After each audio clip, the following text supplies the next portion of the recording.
Măi frate, nu te-ai săturat de toți acești analiști care să spună ce să gândești, cum să gândești și mai ales cât să gândești? Nu te-ai săturat să fii sărac și cinstit într-o țară super bogată în care infractorii sunt la putere? Eu, cetățeanul Gabriel, gândesc liber și vorbesc liber despre problemele tale și despre problemele mele. Sunt vocea ta, fii și tu cetățean.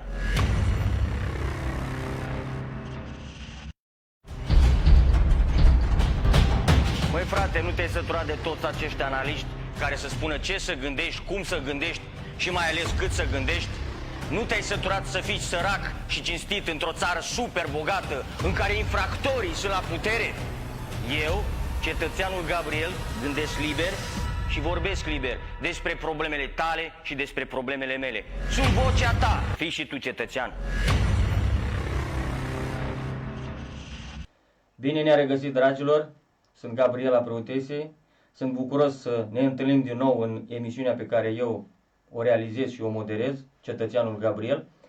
Din nou, ca de fiecare dată, sus pe baricadă, pentru a căuta soluții pe care foarte mulți dintre noi, foarte mulți români de bună credință, le caută. În această transmisie voi avea doi invitați superbi. În primă fază, în prima parte a emisiunii, iubiții mei, am o deosebită onoare. De luni de zile căutăm să ne sincronizăm pe același timp și spațiu, dar n-am găsit până astăzi. Este vorba de domnul profesor Florian Colceac, supranumit antrenorul de genii. Mai mult decât atât o să vă facem legătura, suntem în telefon. Alo? Bună ziua, domnule profesor!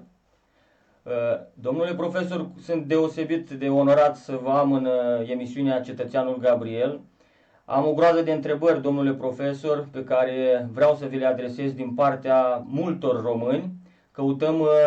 Căutăm o soluție de a trezi neamul românesc din această, nu știu, moarte. Nu știu ce se întâmplă, domnule profesor, dar ca prima întrebare,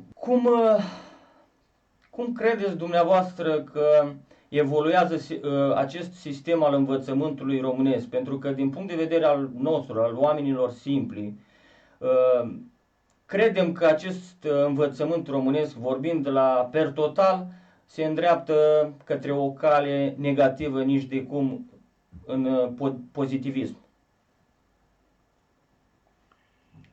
Bun. Cum se îndreaptă învățământul românesc depinde în primul și în primul rând de noi. Noi suntem acum, să spunem, rezultatul unor modificări sistemice mari pe mai multe generații. Nu doar o generație, ci începând de la bunici, părinți, copii, șocurile pe educație au fost mari. Și nu e vorba numai de învățământul românesc, e vorba de învățământul internațional. Șocurile mari au venit începând cu dezvoltarea internetului, pentru că s-a trecut de la carte la internet. Utilizarea cărții avea un avantaj pe care acum nu mai avem. Când citeai o carte, tu citeai și sufletul autorului, îi înțelegeai concepția de viață, îi înțelegeai experiența, îl pătrundeai, ajungeai să gândești ca el. În clipa de față, oamenii nu mai citesc. Se uită pe internet și ca să nu studiază un articol, citesc doar titlul articolului. Lipsa asta de citire a făcut mai iuți, dar și mai superficiali. La iuțeală pot depista repede cuvintele cheie și trage rapid niște concluzii pe care nu le rețin. Pentru că nu mai văd care este importanța și sensul cuvintelor sau a expresiilor. Asta are o acțiune de lungă durată. Superficialitatea dezvoltată în școală este, în primul rând, ceea ce ar trebui luată în calcul, pentru că noi am trecut de la generația Gutenberg, în care citeam ca să înțelegem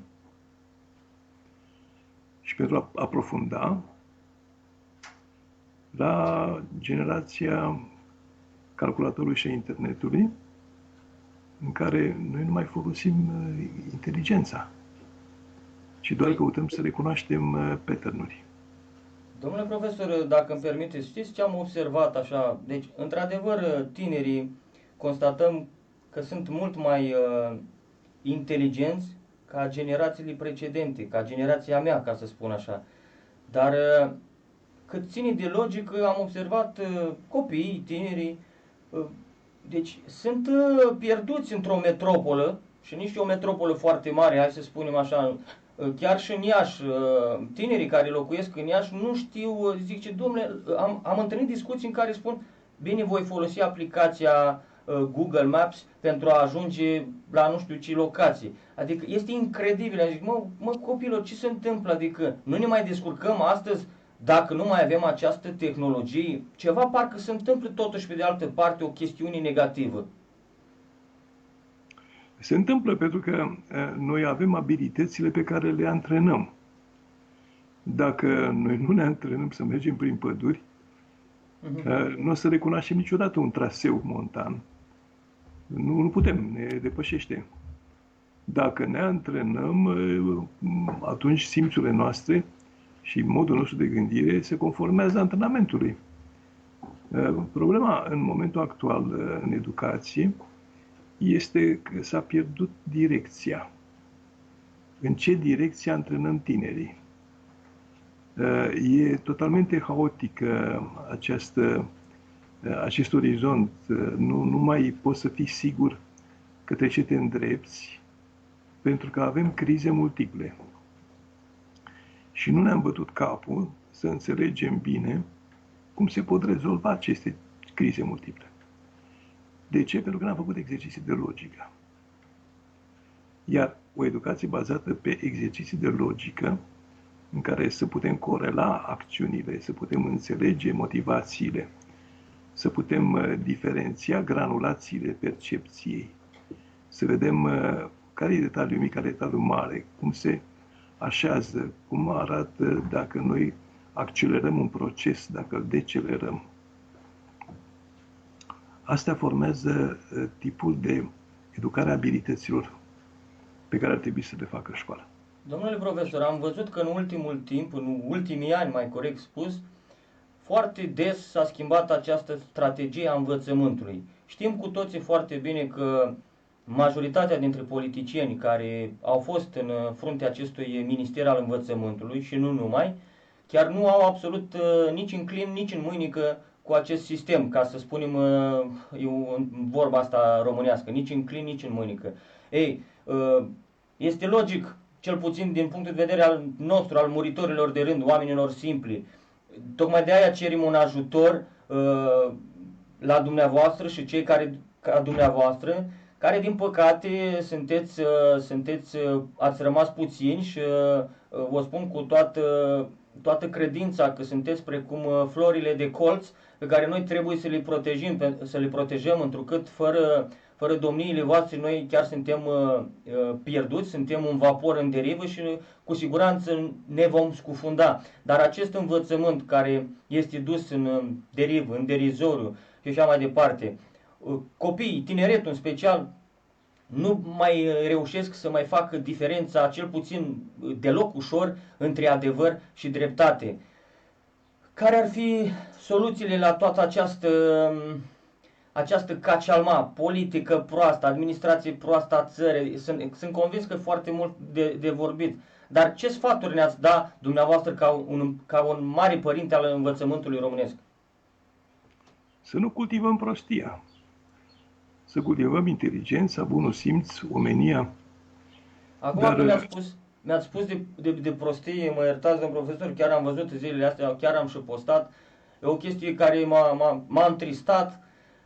Am văzut părinți care, să zic așa, cu siguranță dumneavoastră nu știți că n-ați urmărit televizorul, dar sunt oameni care participă la emisiuni de tomberon, ca să spun așa, Au fost întâlnite pe stradă aceste personaje care au participat la asemenea emisiuni care sunt sub demnitatea ființei umane, iar părinții i-au oprit și au pozat copiii cu ei. Ei, asta îmi spuneam că ai noștri copii sunt inteligenți, dar dacă noi nu reușim să facem diferența între o valoare autentică și valorile pe care în general ne le predă, ca să spun așa, toată această presă audiovizuală, ce mai este de făcut? Trebuie educată nu doar tânăra generație, ci toate generațiile existente. Asta înseamnă să iei istoria la analiză, să vezi ce s-a întâmplat, de ce s-a întâmplat. Vă dau un exemplu. Un exemplu simplu. Când eu eram un tânăr profesor, era obiceiul ca mamele, care puteau să fie mari, grase și cu picioarele umflate, să-și așeze copilașul care era mic de 2 kg pe scaun, în troleu sau în tramvai.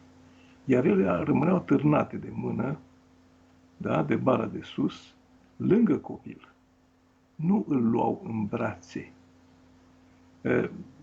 Bun, era obiceiul momentului. Copiii au crescut. Au crescut, n-au simțit căldura părintelui, nu au simțit sufletul, s-au simțit îndepărtați. Asta nu e o educație din școală, e o educație din societate. Și după ce s-au întâmplat toate astea, au ajuns maturi. Maturi fiind, au considerat că orice li se cuvine. În această lume a globalizării, totul se globalizează, cel puțin așa se tinde. Valorile noastre, domnule profesor, identitare, își vor mai avea loc în această societate a globalizării sau fără valori putem dispărea? Ambele. Ambele. Unii vor dispărea, alții se vor umple de valorile pe care le vor promova mai departe și nu vor dispărea. Greșelile în educație înseamnă greșelile în direcție de viață. Mă refer din nou la acele mame grase și cu picioare umflate care erau lângă copii. Da? Acum suferă. Pentru că copiilor nu le mai bagă în seamă. Vedeți? Dar e un transfer între generații. Deja experiența asta nu mai contează pentru următoarea generație. Da. La generația actuală, după ce s-a introdus 3G și 4G, copiii nu-și mai vorbesc între ei, știm SMS-uri. Așa e. Deci, astea sunt alterări profunde a substanței omului la nivel biologic, la nivel social, la nivel psihologic, la orice nivel. Deci toată această tehnologie folosită prea mult o să ne dăuneze dacă nu știm să o limităm. Ne dăunează deja foarte tare. Ne dăunează. Sunt foarte multe studii internaționale în direcția asta, în care se arată foarte limpede câte boli provoacă, câte probleme nemaipomenite. Domnule profesor, știți să legiți? În calitate de profesor și ce profesor, chiar sunt onorat, vă mulțumesc din suflet pentru intervenția dumneavoastră. Ce sorți de izbândă dați dumneavoastră învățământului online? Se aude că în viitorul apropiat e posibil ca ai noștri copii să studieze doar prin intermediul online, să renunțe la clasicul învățământ, prezența în școală și așa mai departe. Învățământul e între oameni. Oamenii își transmit învățătura unii altora. Iar ca să o transmită, trebuie să-i simtă pe ceilalți. Dacă se cunosc, se simt și online. Dacă nu se cunosc, sunt undeva departe, unii de alții devin suspicioși. Și dacă nu se simt, nu pot să transmită sentimentul, nu doar informația. Pentru că întâi și întâi, înainte de a intra informația în minte, trebuie să ai intuiția asupra problemei. Deci n-ar putea funcționa deloc sau ar putea funcționa, ca să fim cât mai explicit pe înțelesul nostru al tuturor? Pe perioade scurte poate funcționa, dar nu pe perioade lungi. Deci nu poate fi înlocuit, ca să zic așa, total. Nu poate fi înlocuit fără pericol. Da, deci am înțeles. Până la urmă trebuie să se producă acea chimie dintre profesor și elev și viceversa doar în sala de curs, nu se poate face online. Se Se poate dacă profesorul este excepțional de bun, se poate dacă platforma educațională este extraordinar de bună, se poate dacă copiii sunt selectați după interes care este același ca al profesorului, după pasiunile lor. Dar nu se poate la grămadă. Da, deci din păcate trebuie să... Nu, din păcate nu se poate înlocui. Clar că trebuie să rămânem la origine, așa cum am început, pentru a simți acea chimie și pentru a da un rod, un fruct bun până la urmă. Da, e adevărat. Acum, problema este că noi, dacă ne dezumanizăm și nu ne reumanizăm, în orice fel de context, nu o să ajungem niște oameni. Putem deveni niște roboți, putem deveni niște animale de muncă sau niște sclavi al multinaționalelor, dar nu niște oameni. Oamenii trebuie să aibă omenie. Omenia nu o vezi din cărți, o vezi din practică directă, o vezi din interfațare directă cu realitatea. Noi trebuie să ne gândim un pic la ce vrem să fim, cum vrem să fim, ce ideal avem. Dacă vrem, de pildă, să creăm o planetă fericită, trebuie să învățăm ce înseamnă fericirea. Nu doar practicând nefericirea, căutând să vedem cum anume arată relațiile ecosistemice în care diversele specii se sprijină între ele și creează echilibru global. Dar pentru asta nu trebuie să învățăm să fim lacomi. Nu trebuie să învățăm că suntem neapărat cei mai competitivi de pe pământul ăsta și că putem călca pe cadavre. Creierul omului este maleabil. Când îi bagi în minte tot soiul de informații care sunt steaguri false, el crede în ele, mai ales la copii, mintea lor e consistentă. Da. Când ai băgat, sigur, când ai băgat credințe, valori, repere în primul rând, reperele sunt cele mai importante. Ei nu se mai rătăcesc. Având în vedere că sunteți unul dintre părinții științei, profit de această cale și ca un, să zicem așa, ca un copil nerăbdător, foarte multe întrebări, dar printre altele, vorbim de știință, vorbim de învățământ, vorbim de globalizare. În toată această globalizare se vede că cel puțin mari globaliști, care mulți tind spre neomarxism, îl scot total și definitiv în context pe Dumnezeu. Eu știu și mulți dintre noi știm că dumneavoastră ați făcut niște studii, aveți niște dovezi în care ați spus de altfel că dumneavoastră puteți demonstra că există Dumnezeu. Dacă Dumnezeu există în tot acest amalgam, în toată această, nu știu, în tot acest necunoscut al viitorului, chiar și al prezentului, nu facem diferența ce se întâmplă cu noi de la zi la zi. Putem renunța la Dumnezeu, domnule profesor? Întrebarea este absolut semnificativă. Pentru că dacă noi renunțăm la Dumnezeu, renunțăm la Dumnezeu din noi. Adică noi nu vom fi niciodată capabili să înțelegem cosmosul, să înțelegem complexitatea, să înțelegem armonia, să înțelegem ceea ce este universal și vom trăi într-o nucă, închiși, fără lumină, fără gândire, fără nimic altceva. Vedeți, problema este foarte complexă. Avem două tendințe. Tendința de evoluție, care ne ridică, ne dumnezeiește, ne face să avem orizonturi mai largi și mai profunde, și tendința de adaptare, în care facem orice, ne băgăm într-un băioag acolo, într-un colțișor, numai să avem un pic de lumină și un pic de hrană și răbdăm. Dar viața este dată ca să evoluezi, nu doar să supraviețuiești, că supraviețuirea ține puțin. Exact. Și putem rezista puțin într-un acest stadiu de supraviețuire, nu? Supraviețuirea, bănuiesc eu că o adaptăm pentru a ne găsi locul, nu știu, spațiul, acel loc unde ne găsim confortul și siguranța, nu? Cel puțin așa o văd eu. Da, însă supraviețuirea ține de modul în care ne împărtășim unii altora experiența, resursele, ajutorul la nevoie. Noi nu putem supraviețui singuri. Suntem ființe sociale.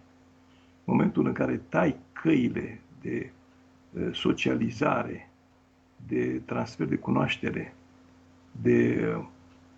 de redirecționare către căi curate, le tai orizontului și idealurile și le tai motivația sau direcțiile de dezvoltare, îi descurajezi în loc să îi încurajezi, atunci nu mai faci educație, faci dresaj.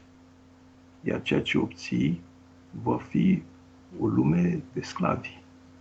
Domnule profesor, apropo de dresaj, nici nu vreau să jignesc pe nimeni, dar totuși când constați ceva, nu neapărat zic eu că jignești pe cineva, dar am văzut zilele astea toată această criză pe care cel puțin avem impresia că se termină. Oamenii în general au făcut un Dumnezeu din ceea ce se spune la televizor. Autoritățile nu au cerut, cel puțin în spațiu public, afară, să se poarte mască, dar din nefericire constatăm că mulți, cel puțin destui din oameni, merg cu acea mască pe figură. Această teamă indusă, ce se întâmplă? Cred că noi suntem undeva mai mult sau mai puțin dresați de această media. Ce se întâmplă în subconștientul omului? Vorbim nu numai de români, ci de oameni în general. În general, da. Problema este internațională, nu e națională. Da? Da. E un lucru foarte interesant. Oamenii au ajuns la judecată. Adică își privesc viața și constată că n-au făcut nimic bun. A trecut pe lângă ei, peste ei, prin ei, toate felurile, dar ei n-au acționat în nimic favorabil. N-au încercat să ajute ceva, n-au încercat să mențină un echilibru. Și asta se întâmplă în momentele în care se distruge mediul natural. Eu vreau să vă spun un lucru, că vom avea pandemii după pandemii și morți după morți, până când lumea nu își va orienta, în primul rând, eforturile pe stabilizarea mediului natural, da? Pe revitalizarea mediului natural și pe nevoile vecinului, pe nevoile omului de lângă tine. Noi mai trăim încă cu paradigma să moară capra vecinului. Asta e o prostie. Din păcate. Să trăiască capra vecinului, că dacă trăiește capra vecinului, vecinul are grijă și de capra mea. Da. Sau ne dă lapte și vecinul câte o cană de lapte atunci când cădem într-o criză alimentară. Exact. Noi trebuie să învățăm până această pandemie să colaborăm, să gândim și să schimbăm logica. Și totuși, domnule profesor, vedem, constatăm, eu constat asta foarte des din nefericire, oameni cărora le prezinți adevărul, cum se spune, negru pe alb, cu toate dovezile, dar părerea mea este că sunt unii oameni care realizează că tu, spre exemplu, le prezinți acel adevăr. Ei, tocmai prezentându-i acel adevăr, el tinde să te urască, parcă, adică la un moment nu te acceptă sub nicio formă sau nu știu, are impresia că, dom'le, dar vrei tu să fii mai bun ca mine? Noi, de altfel e cunoscut, nu știu, cel puțin la noi la români, noi ne pricepem la tot, domn profesor, ne pricepem la medicină, ne pricepem la politică, ne pricepem la absolut orice, iar când vin aceste faimoase alegeri, fie ele locale sau parlamentare, constatăm că foarte mulți dintre noi românii ne visăm conducători, parlamentari, primari, etc. Am uitat, domn profesor, că unii dintre noi, cu tot respectul pentru, mai ales și în primul rând pentru țăranul român, dar unii dintre noi am uitat că mai trebuie să mergem și la prășit, că nu toți suntem pentru a conduce. Ce se întâmplă aici cu ura asta a aproapelui nostru față de adevăr? Sunt două probleme diferite și le tratăm pe rând. Una este logica pe care noi o folosim. Să-ți dau un exemplu. Te duci la piață și cumperi 2 kg de mere și 3 kg de cartofi. Le pui în aceeași traistă. Te întreabă cineva ce ai cumpărat. Tu ce spui? Am cumpărat cartofi sau mere? Sau spui că am cumpărat cartofi și mere? Da, adevărat. Am cumpărat un pic de, nu știu, un pic de mere, un pic de cartofi. Depinde, varianta e diferită de la om la om, probabil. Dacă spui că ai cumpărat cartofi și mere, înseamnă că ce ai luat tu în traistă sunt în același timp cartofi și mere. Uh-huh. Deci sunt niște obiecte care au caracteristici și de cartofi și de măr. Dacă spui că ai cumpărat cartofi sau mere, înseamnă că ești indecis, nu știi ce ai cumpărat. Deci, de la bun început, logica noastră socială e totalmente diferită de o logică elaborată. Uh-huh. Deci asta este problema numărul 1. Asta ne face să nu ne înțelegem între noi. Să bănuim câte ceva, dar nu să fim siguri. A doua problemă este că nu învățăm de la natură. Ne-am falsificat instinctele și punctul de observație. Am creat o lume artificială în care nu putem supraviețui, dar dacă te uiți la un stol de grauri și vezi cum zboară, rămâi uimit de extraordinar de marea coordonare pe care o au acele păsări. Niciodată nu se lovesc una pe alta în zbor.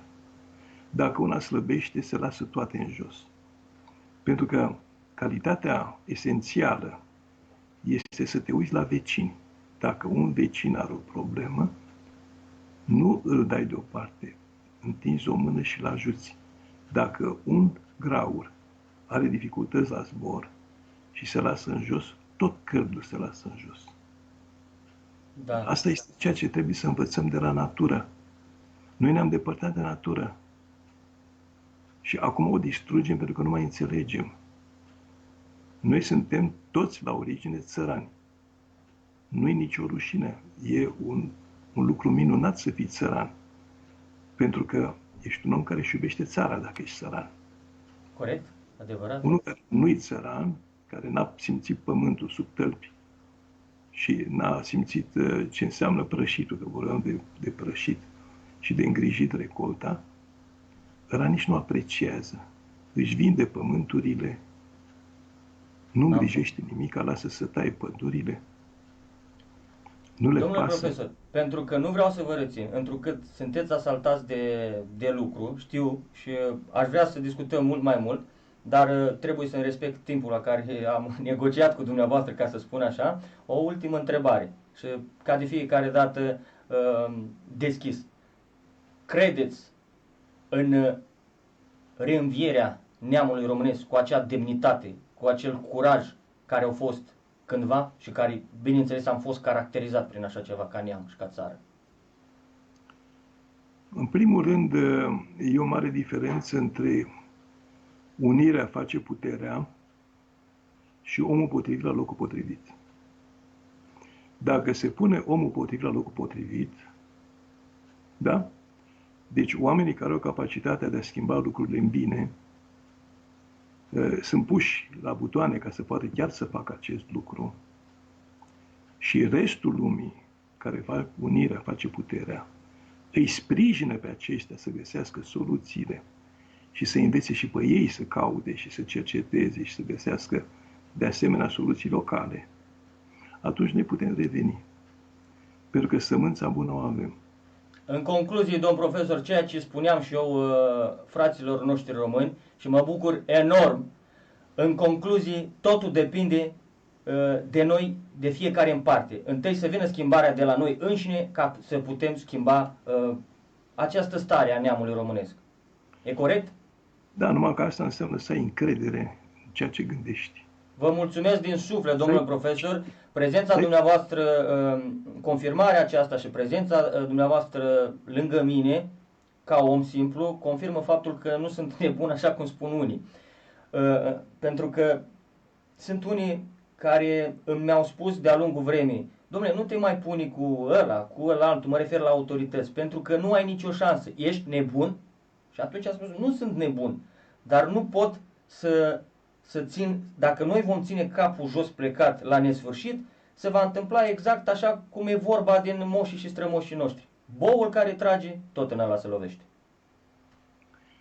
Ai dreptate, mi-aduc aminte de ce spunea o veche prietenă de-a mea din tinerețe, care îmi zicea, oamenii sunt de mai multe feluri. Sunt oameni răi, oameni bunișori, oameni buni, oameni foarte buni și oameni nebuni. Aia nebuni sunt superlativul de la foarte buni. Așa că fii nebun în continuare. Merită. Mulțumesc din suflet, domnule profesor, să vă dea Dumnezeu viață lungă, că țara și noi români avem nevoie de dumneavoastră, sănătate multă la familie, cu tot respectul și de ce nu, din toată inima, să rămână, domnul profesor. La revedere! Doamne ajută! Doamne ajută! Așadar, dragii mei prieteni, dragi camarați, dragi români, l-am avut prin Skype pe unul dintre cei mai mari oameni, dintre cele mai mari genii ale planetei. Și nu exagerez cu absolut nimic. Cine nu-l cunoaște poate da o căutare pe Google, oriunde, și va vedea că noi românii încă deținem cap de afiș, dacă pot spune așa, din punct de vedere al inteligenței. După cum ați văzut și voi, haideți să fim nebuni în sensul bun. Ați auzit foarte extraordinară definiția domnului profesor, antrenorul de genii, iar în continuare voi invita un alt geniu, de această dată geniu în istorie, un om cu care, bineînțeles, am promis conștiinței mele, am promis și vouă, voi face multe alte emisiuni în timpul care va veni. De această dată va fi domnul profesor de istorie Gică Manole. Să trăiți, domnule profesor, sunteți în emisiunea mea, Cetățeanul Gabriel.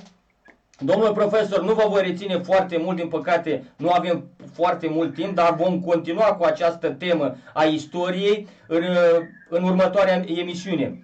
Domnule profesor, atât de multe întrebări am să vă spun, dumneavoastră sunteți al doilea invitat, prima dată a vorbit celălalt geniu al nostru, domnul Florin Colceac. Suntem onorați că avem prieteni asemenea bărbați în România. Domnule profesor, explicați-mi cât mai concret, cât mai scurt, așa, în funcție de timpul nostru. Noi, domnule profesor, noi românii de astăzi, oare cât mai avem la sută sângele ăla de dac, domnule profesor? Dacii ăia care au făcut să tremure poporul roman, domnule profesor, iar astăzi ne lăsăm încălcați în picioare de toți vagabonții care se perindează prin țara asta românească, domnule profesor. Da, dragul meu. Da, e o întrebare oarecum ciudată și nu știu să zic. Noi, întâi de toate, vreau să spun că sunt un om obișnuit. Geniu fi domnul Colceac este. Că am înțeles că este, într-adevăr, un om genial. Eu sunt un om obișnuit cu o pasiune de la 7-8 ani de a citi cât mai mult, de a afla o carte după alta. Am început să citesc din primii ani ai vieții mele. Și iată, chiar acum, când m-ați sunat, citeam o carte foarte interesantă, un fel de biografie al lui Nikita Hrușov, scris de interesant. Nu numai. Ce voiam să răspund? Nu neapărat asta. Istoria, trecem în perioada noastră postmodernă, trecem într-o perioadă critică. Totul s-a relativizat. Și să vă spun dumneavoastră care este tragedia lumii noastre? Discursul corect politic, corectitudinea politică. Se minte și se mistifică cu o nerușinare incredibilă istoriile unor popoare. Că nu există istorie, există al nivelul umanității, dar fiecare neam, fiecare comunitate și are istoria sa. Sunt românii un popor foarte vechi, sunt românii un popor chinuit de istorie, sunt un popor care a răzbătut de istorie prin imense suferințe. Mai avem noi a abordat un dialogul nostru, nu vreau să nu avem timpul din perspectivă rasială, mi se pare oarecum nefiresc. Suntem în măsura în care ne asumăm trecutul și moștenirea noastră istorică. N-am să vorbesc ceramic și retoric despre originea noastră dublă, imperială, dacică și romană. Dar înainte de toate, să vă spun mari noștri savanți, Vasile Prăvanu, mari savanți Alexandru Filipide, Nicolae Iorga, și Xenopol și câți. Că din punct de vedere rasial, biologic, neamul românesc este un neam dracogetodac. Latinitatea neamului nostru, romanitatea noastră este culturală, oarecum lingvistică. că eu știu că există această fascinație a purității noastre pe continuator de exaitaților. Suntem. Avem 1500 de cuvinte din limba dacică, cu 170-80 cu derivate 1500. Citiți marea carte a lui ei rusul, etogeneza românilor. E bine, suntem din punct de vedere biologic, rasial, mai mult daci decât latini.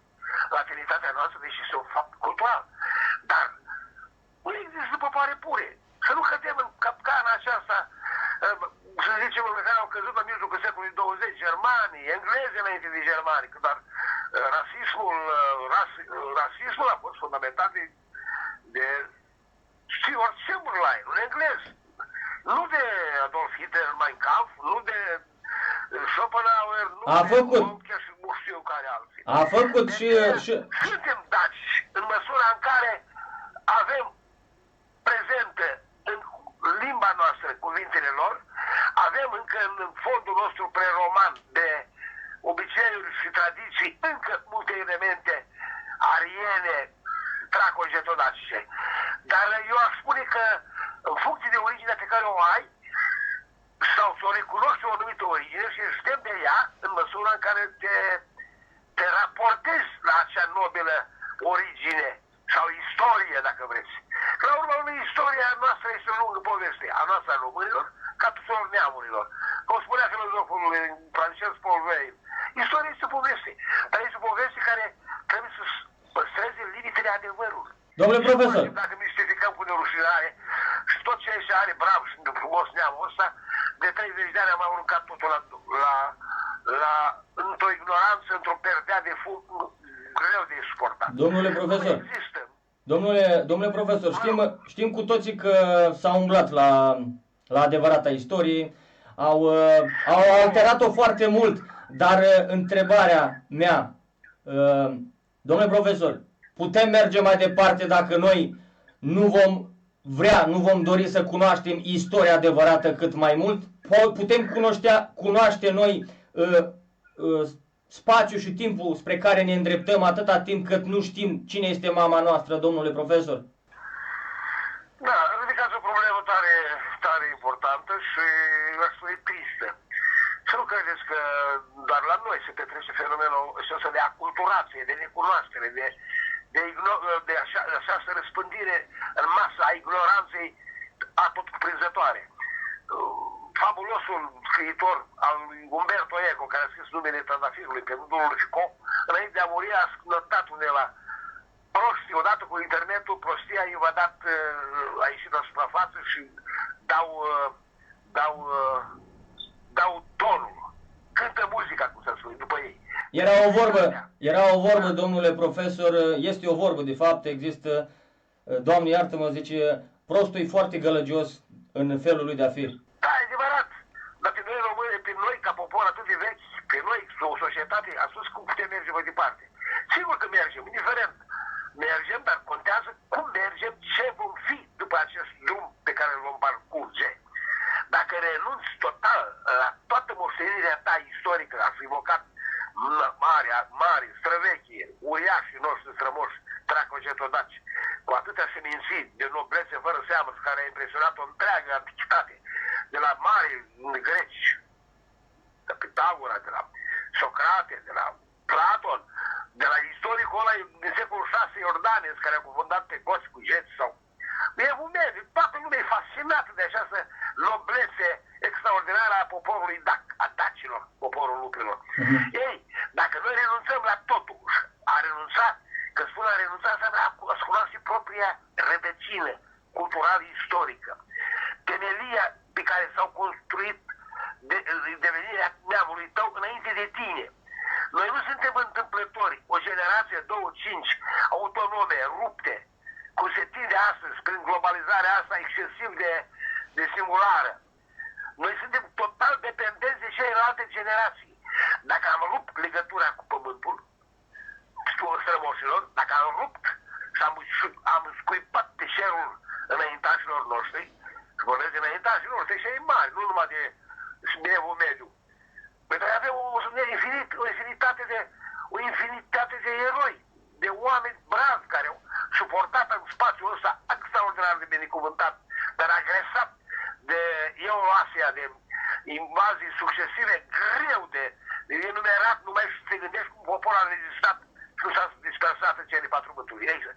Dacă renunțăm așadar la ce ne-au lăsat ei, pământul, o semințele lor sunt în pământ, cenușa lor, când daci au fost și-au ars morșii, cerul lor l-au abandonat, iubirea lor față de prunc, față de femeie, față de sat, față de oraș, față de cetate. Dacă renunțăm așadar la memorie, dragul meu cetățean Gabriel, istoria este la o memorie accentuată sau o memorie pozitivă. Istoria poate să aglomereze o infinitate de evenimente negative și atunci te îngroapă. Dar istoria este bine să fie pozitivă în sensul că și asta este poporul nostru, urmașii tracojetodacilor și a romanității orientale. Un popor de extraordinară pozitivitate în relație cu ceilalți. Au spus-o unul din marii noștri sfinți laici, Mihai Eminescu. Cel mai tolerat popor al lumii, poporul român, o Sfântul Mihai Eminescu. Așadar, mergem în epoca globalizării pe drumul acesta pe care merge specia însăși. Dar nu văd, eu ce și mă privește, nu văd nicio contradicție, nicio contrapunere între iubirea aceasta infinită față de mulți părinți, strămoși, datele lor, pământul lor, bisericile lor, istoria lor, cultura lor, tot ce ne-a lăsat în nou. De la puii dumneavoastră și de vezi, de la bărbați litovoi, mari aia voievozi din țara Hațegului și Nordul Olteniei, până la nefericitul și dramaticul mort marele prim-ministru al României întregite, Ionel Brătianu. Ei, noi nu putem merge mai departe ignorând adevărurile istoriei, dragă Gabriel. Că istoria are adevăruri clare, dar este atât de periculos corectitudinea politică încât oricine își permite să interpreteze istoria după cum îi convine lui. Și de o subiectivitate grosolană, omisiuni, mistificări, falsuri. Eu am găsit în cărțile mele și am subliniat un român, care acum e în funcție foarte importantă a statului român, cum am mistificat cu nerușinare, spunând că armata română a împușcat în 1940-31 la Odessa 4 militari. Și m-am speriat când am văzut. Niciun document n-a adus sprijinul niciun argument. Da. Deci, mergem înainte în măsura în care avem memorie istorică, conștiința noastră este intactă și întreagă în privința responsabilităților față de marea comunitate a celor care zac sub iarbă, că noi nu suntem doar noi. Și asta este prăpastia cea mare, cetățenii Gabriel. Tinerile generații care au stat între ei, se rupte total de ființă de carte. Pentru că de aici, prin anul 2000, de aici, pe aceasta s-a plecat. Nu numai la noi, în toată lumea. Cât mai puțină carte, cât mai puțină formă goală, Domnule profesor, cât mai multe așa zise drepturi, cât mai multe paraspume, nu știu eu știu. domnule profesor, De carte autentică ne salvează și o scrutare extraordinar de atentă a moștenirii noastre pe care nu avem voie să o abandonăm. din punctul dumneavoastră de vedere, vreau să vă întreb, din punctul dumneavoaă de vedere, ca mare istoric, pentru că așa sunteți, trebuie să fim corecți. Eu am scris 20 ceva de cărți, am scris câteva cărți bune, îmi pare rău că Nu. Deci o să vorbim și de cărți, sperăm în timpul cât mai scurt să ne întâlnim și fizic în emisiunile următoare. Dar vreau să vă întreb, din punctul dumneavoastră de vedere, pentru a avea un popor pregătit, din punct de vedere a cunoașterii istoriei sale, a identității sale, copiii noștri, câte ore pe săptămână ar trebui să învețe la școală istoria cea adevărată? E de ajuns o oră, domnule profesor? Nici vorbă. Eu nu prea cunosc bine învățământul din țările Uniunii Europene, din alte state de lume, dar sunt sigur că am văzut manuale de istorie din Franța, din Marea Britanie, din alte țări, sunt mult mai cunosc cât de cât istorie și m-am convins că au o istorie reală. Ce voiam să spun? Nu e important cât învață elevul, câte ore învață.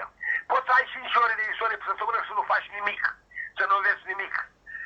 Contează foarte mult ca cei care învață carte, în școala generală, la liceu, la universitate și la dincolo de universitate, să învețe carte temeinică în funcție de, și să ocupe locul pe care îl au în funcție de cum să vă spun eu, ierarhizarea valorilor.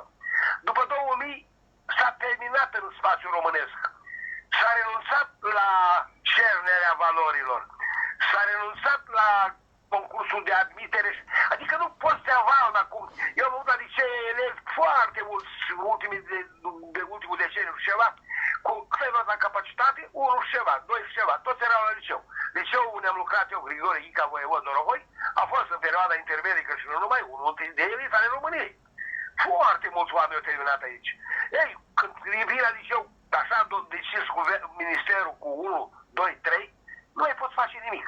Am găsit elevi în clasa 11, 12, care nu puteau să citească, nu puteau să scrie, dar erau îmbrăcați la ultima modă. Armani, ochelari, Adidas. Asta era istoria lor. Asta era Da, istoria. sigur că da. Dar nu condamn pentru asta. Să fie tineri, să moda să fie a lor. Până la sfârșitul lumii, generațiile vor fi rebele. Dar să fie și modest. Să fie modest pe ea.